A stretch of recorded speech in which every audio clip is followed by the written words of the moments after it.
Art has no limitations. ఈ లైన్ని దృష్టిలో పెట్టుకుని వీడియో మొత్తం చూడండి. Okay, today let's talk about Animal. Why there's a separation of audience for these types of films where there's a lots of violence, gore, sex and cuss words. So generally adult certified movies. ఇలాంటి సినిమాలు జనంలో ఒక wave create చేస్తాయి. ఆ wave కి 2 sides లాగా 2 extremes కి opinions ఉంటాయి. One side is extremely positive and the other side is extremely negative.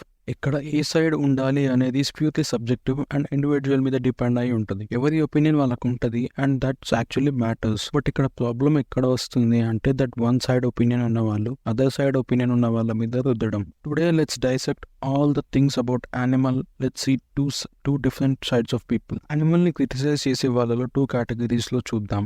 One is సినిఫైల్స్ అంటే general audience and the other is critics. ఈ 2 sides లో మోస్ట్లీ నేను విన్న క్రిటిసైజింగ్ పాయింట్స్ ఇవి. ఇంకా ఏమన్నా ఉంటే మీరు కమెంట్ చేయండి. Okay, now will discuss everything point by point. Let's know is the criticism done right way. First point, hero is an example of negative character or an anti-hero who does all the wrongdoings as per society. Imagine a character who has a great amount of wealth which was built by his father through criminal activities. So మన main క్యారెక్టర్కి ఆ వెల్త్ని take over చేయడం and ఆ ఎంపైర్ని చూసుకోవడం ఇష్టం ఉండదు. But తను ఎన్నో సిచ్యువేషన్స్ వల్ల ఆ ఎంపైర్కి ఓనర్ అవ్వాల్సి వస్తుంది. ఆఫ్టర్ టేకింగ్ ఓవర్ తను తన ఫాదర్ అండ్ ఫ్యామిలీ కోసం ఎన్నో రూత్లెస్ డెసిషన్స్ తీసుకుంటాడు which affects his intellectuality and marital status and many more things. Now imagine another person was shifted from a different place. అక్కడ క్రిమినల్ యాక్టివిటీస్ అనేవి చాలా common. అక్కడ తను ఒక పర్సన్ తో గొడవ అవ్వడం వల్ల జైలుకి వెళ్తాడు. అక్కడ ఇంకో క్రిమినల్ ని కలుస్తాడు. వీళ్ళిద్దరూ కలిసి ఆల్మోస్ట్ ఆ సిటీ మొత్తాన్ని ఆక్రమించుకుంటాడు which leads to the end of their lives. పైన చెప్పిన 2 scenarios are 2 of the legendary movies made in the history of cinema. అది పక్కన పెడితే ముందు చెప్పిన 2 మెయిన్ క్యారెక్టర్స్ ఎందుకు అలా అన్ని ఫేస్ చేయాల్సి వస్తుంది ఇస్ బికాస్ వాళ్ళు తీసుకున్న decisions. One is to take over the father's legacy and the other is to get into the crime world without having a normal life. ఇక్కడ ఇద్దరు కూడా చేంజ్ అవుతారు after them getting in to the world of crime. దీన్నే transformation అంటారు. Cinematic language లో చెప్పాలి అంటే character arc. ఈ ఆర్క్ వల్ల వాళ్ళ ఫేట్ ఏంటి, ఫ్యూచర్ ఏంటి అనేది వాళ్ళ యాక్షన్స్ ని బట్టి ఉంటాయి. ఖచ్చితంగా వాళ్ళకి చెడు మాత్రమే జరగాలి అంటే ఆ ఆర్ట్ లిమిటేషన్స్ పెడుతున్నట్టే. If the art is done well and the artist is clear with his or her intentions, this is completely fine. Coming to Animal, ఈ సినిమాలో హీరోకి అండ్ తను చేసిన పనులకి ఏ కాన్సిక్వెన్సెస్ లేవు అని అంటున్నారు చాలా మంది. But this film has shown him as a guy who last hearing ability, lost his heart, lost his sense of taste and smell, loses urinary function. Okay, fine. ఇవి కూడా కాన్సిక్వెన్సెస్ కాదు, తన ఓన్ డెసిషన్స్ వల్ల జరిగిన డ్యామేజే అనుకుందాం. After the climax of the film, after the scene where hero finds about his father's health condition and puts everything about what he has gone through all his life missing the father's love and attention, that's the reason last ki hero aids the audience antala connect ayyaru. Even after that his wife leaves him. ikkada మీద అనొచ్చు తన kid మళ్ళీ return వచ్చాడు కదా అని. ఆ kid రావడానికి reason might be this dialogue. पापा, अगले जन्म में आप मेरा बेटा बनना, फिर देखना मैं आपको कैसे प्यार करता हूं और सीखना आप, क्योंकि उसके अगले जन्म में वापस मैं बेटा और आप पापा. Even after all of this తనకి ఉన్న బిగ్గెస్ట్ థ్రెట్ తన లాంగ్ లాస్ట్ కజిన్ అజీజ్ వాళ్ళ ఫ్యామిలీ వెనక ఉన్నాడు. We are know how big danger he is for the family. ఇన్ని సిచ్యువేషన్స్ ఫేస్ చేసినా కూడా how can people still say that the hero hasn't faced any consequences. ఆ kid హక్ తర్వాత వీఆర్ నాట్ షూర్ దట్ ఆ kid actually వాళ్ళ father దగ్గర పెరిగాడా లేకపోతే వాళ్ళ మదర్తో వెళ్ళిపోయాడా అని. Finally, try to understand the world created by the creator. Don't just question blindly. The second thing which was heard as a criticism is hero తన world లోనే ఉంటాడు. వాట్ ఎవర్ హీ డూ దానికి క్వశ్చన్ చేయడానికి police కానీ law కానీ లేదా. ఇక్కడ మనం 4 scenes తీసుకుందాం. The college scene, killing his brother in law, the hotel fight and the climax fight. First and third scenes లో whole thing is happening in the controlled place of hero. అయినా సరే అతడి కంట్రోల్లో ఉన్న ప్లేస్ లో కూడా law and order ఉండాలి అనడం ఎంత లాజికల్ గా లేదు అంటే సూపర్ మ్యాన్ కి సూపర్ హీరో ఎబిలిటీస్ ఎందుకున్నాయి అని అడగడం లాగా ఉంది. సెకండ్ సీన్ ని కనుక కన్సిడర్ చేస్తే ఆ సీన్ కి ముందు ఆ ఏరియా మొత్తంలో జామర్స్ పెడతారు for zero communication from that hall. And ఆ చనిపోయిన మనిషి కూడా వాళ్ళ ఇంటి మనిషి కాబట్టి కంప్లైంట్ కూడా ఎవరు చేయదు. So everything is clear. ఇంకా క్లైమాక్స్ ఫైట్ లో ఎక్కడున్నారు పోలీసులు, దట్టు ఫారిన్ పోలీసులు కదా అంటే అక్కడ ఉన్న మన అబ్రార్ వాళ్ళు కూడా ఏం కుప్పంలో చేసేవాళ్ళు కాదు. వాళ్ళు కూడా అక్కడ చేసే క్రిమినల్ యాక్టివిటీస్. సో అక్కడలా వాళ్ళ కంట్రోల్లో ఉండి ఉండొచ్చు. సో ఈ పాయింట్ ని బట్టి మనకు అర్థమయ్యేది ఏంటంటే the world building is done very well. Let's go to the next point. మనం జనరల్లీ మెయిన్ స్ట్రీమ్ సినిమాలో ఒక టర్మ్ వింటూ ఉంటాం that women characters are not represented properly in cinema. And అది చాలా వరకు నిజం. బట్ ఇక్కడ సందీప్ రెడ్డి వంగ రాసిన ఒక women character for example Preeti క్యారెక్టర్ని తీసుకుంటే సందీప్ వంగ ఒక ఇంటర్వ్యూలో చెప్తారు that Preeti is more stronger than Arjun. That might be so true.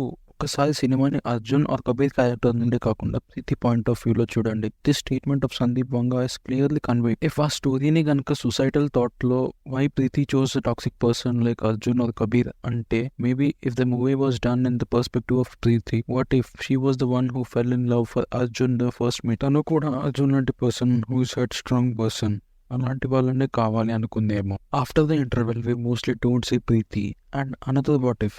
Second half మొత్తం అర్జున్ ఆర్ కబీర్ని సైడ్ చేసేసి ప్రీతి సైడ్ మాత్రమే చూస్తే what all she might have gone through అని తెలుస్తుంది. Most of the people who criticize the movie అసలు ఈ సైడ్ నుంచి ఆలోచించలేదు. That's the reason they just label these characters without thinking the anatomy of the character. Even in the case of animal ఇక్కడ కూడా Geetanjali she chooses Ranbir herself even it might break her engagement and she might even thrown out of her house. So basically both of their thinking is so similar that they both are clear with their intentions. If I have to close this topic, I would clearly say Sandeep Vanga writes very strong women characters compared to many big name writers of the country. ఆయన రాసిన సినిమాలు character dramas కాబట్టి main focus ఒక్కరి మీద ఉండడం వల్ల women representation wrong అనడం correct కాదు.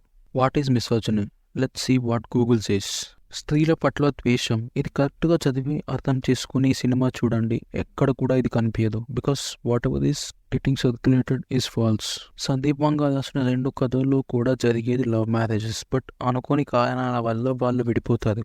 Characters love each other. అక్కడ డిస్రెస్పెక్ట్ అనేది ఇక్కడ వచ్చింది. ఇంకా రెండిట్లో జరిగే చీటింగ్ గురించి మాట్లాడితే ఒక దాంట్లో it doesn't even know that అక్కడ అమ్మాయి తన కోసం వెయిట్ చేస్తుంది అని. ఇంకో దాంట్లో వాళ్ళు చూపించింది తన మూలని ఆల్రెడీ వీళ్ళకి తెలిసిపోవడం వల్ల ఈ చూస్ దట్ రూట్ అని.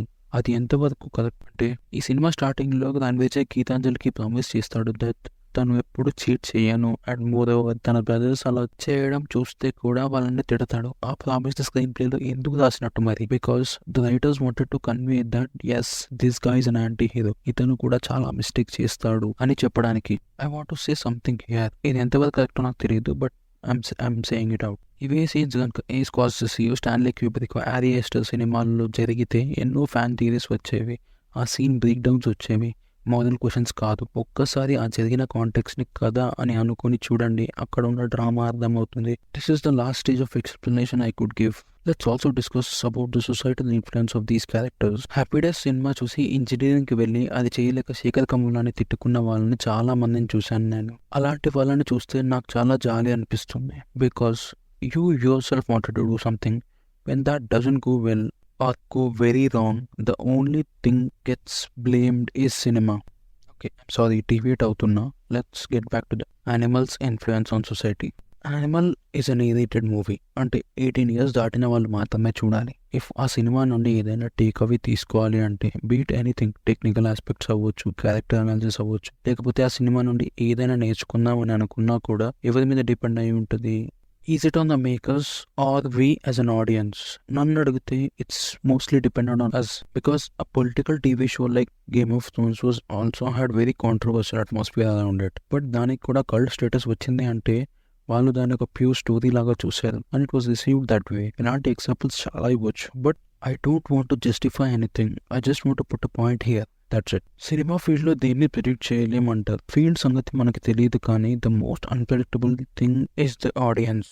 No film expert or any great writer can predict the react of audience.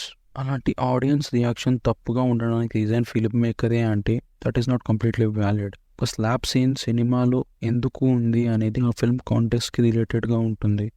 If that scene doesn't do anything with the screen play of that film, that is when you criticize a film. అలాంటప్పుడు ఆ సినిమాని సినిమాలాగా విమర్శించినట్టు అవుతుంది, morally కాదు. Then no one can oppose your point logically. నేను film మేకర్ని ఇలాంటి టాపిక్స్ మీద క్వశ్చన్ చేయొద్దు అనట్లేదు. But if you have a question, do it logically, not morally. Because this is entertainment, not education. నువ్వు ఎంటర్టైన్ అవ్వడానికి వెళ్ళి అక్కడ నుండి ఎడ్యుకేట్ అవ్వాలి అనుకుంటే దట్ ఈస్ ఆన్ యూ. ఆ ఆర్ట్ నుండి ఏది నేర్చుకోవాలి అనేది that is completely depends on you. But వీడియోతో నేను ఏదో పాజిటివిటీ మాత్రమే చెప్పాలి అనుకోలేదు. You can ask me that film makers ఈ టాపిక్స్ మీద సినిమాలు తీస్తున్నప్పుడు మిస్యూజ్ చేసుకోలేదా ఆర్ చేసుకోవట్లేదా అని. Definitely there are movies which use nonsensical violence or unnecessary intimate scenes. మనం అలాంటి సినిమాలు చాలా చూసాం. అది ఒక ఎరాయే నడిచింది. దానికి రెస్పాన్స్ గానే ఆమీర్ ఖాన్ గారు ఒక స్టేట్మెంట్ ఇచ్చారు on this topic. but many people took those words in a very wrong way. Please do watch that video. And finally, if I have to criticize Sandeep Reddy Vanga, he answered his critics. ఈ cinema ప్రిటేజర్ లాస్ట్కి look ఉంటుంది. I thought he was going to answer his critics in a very brutal way. But ఈ సినిమాతో ఆర్టిస్టిక్గా ఎంత reply ఇచ్చాడో అనేది పక్కన పెడితే ఆ post credit scene was definitely not of his calibre. But ఇక్కడ నా మాట మేబీ మిస్టేక్ అవ్వచ్చు, బికాస్ చాలా fan theories say that the scene was suppose to be set up for the sequel animal park on the characters of Aziz and Zanvijay. So the whole thing is messed up. We just have to wait and see. Let me conclude the video here. Please do express your opinions, suggestions and oppositions to the comment section. Interesting అనిపిస్తే like చేయడం మర్చిపోకండి, and definitely make sure to subscribe if you like the content.